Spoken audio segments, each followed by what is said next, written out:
bruger nok et sted mellem 30 og 40 timer i ugen. Sådan, det er afhængigt af, hvornår vi er på året. Sådan i eksamensperioder, så noget bliver nok til lidt mere, men et sted mellem 30 og 40 timer vil jeg skyde på. Den tid, jeg bruger på studiet, afhænger meget af, hvilket semester jeg er på, om jeg læser til eksamen, eller om jeg bare deltager i undervisning som normalt.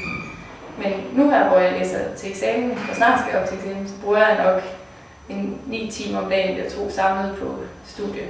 Jeg vurderer, at jeg bruger ca. 20 timer på forberedelse, og har så også 20 undervisningstimer, så cirka en times forberedelse per 1 times undervisning. Normalt så forbereder jeg mig 3 timer om dagen, og så har jeg undervisning, men op til eksamen, der er det meget, meget mere. Til eksamen, så bruger jeg nok sådan lidt flere timer, end jeg gør, når jeg ikke går til eksamen. Men jeg bruger nok, ærligt talt, gennemsnitligt et par 3 timer om ugen eller sådan noget på at forberede mig, tror jeg. Og så til eksamen, så bruger jeg lidt mere.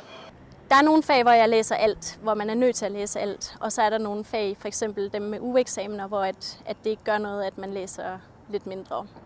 Så jeg prøver da at få læst det meste. Mit bedste skud, det vil være en god tredjedel. Der er meget klassisk undervisning, det vil sige, at vi har forelæsninger, og så har vi teoretiske øvelsestimer til. Det vil sige, at vi har forelæsninger og hører om pensum, og så læser vi så, eller løser nogle opgaver, og møder op til en time, hvor vi så regner dem sammen med en instruktor.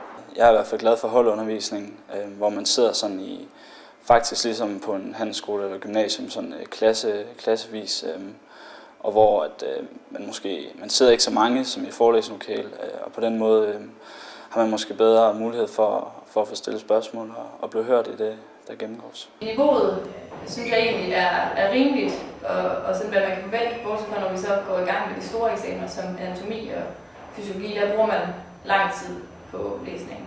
Vi er oppe på et højt fagligt niveau i hvert fald, men det havde jeg egentlig også forventet.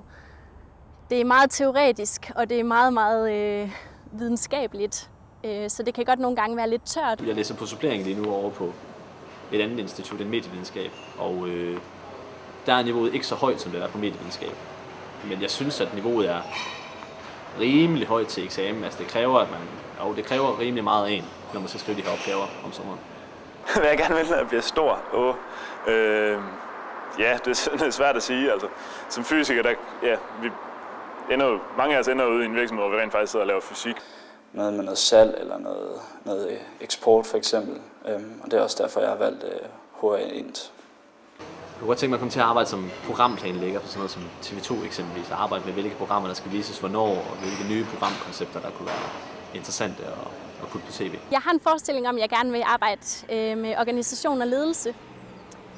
Men det varierer faktisk stadig rigtig meget. Jeg startede med at læse medicin med en indstilling til, at jeg i hvert fald ikke skulle være praktiserende læge. Men efterhånden, som jeg nu får læst mere, så bliver den del af fremtiden også en mulighed.